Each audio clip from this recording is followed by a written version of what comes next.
গ্রুপে super league এটা আমার প্রথম কোনো বাইরের ফ্র্যাঞ্চাইজি ক্রিকেট লিগ ছিল।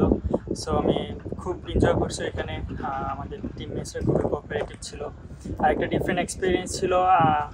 বাট ক্রিকেট খেলা সব জায়গাতেই সমান, ভালো বল সব জায়গাতেই ভালো বল। আমি জাস্ট মেনটেন করার চেষ্টা করছি, ভালো বল করব। সো আলহামদুলিল্লাহ, যদি আশানুরূপ ফলাফল আমরা করতে পারি নাই, বাট আমি খুব এনজয় করছি এখানে।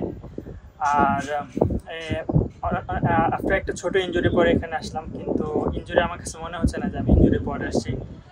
খুব ভালো ফিল করতেছি আলহামদুলিল্লাহ।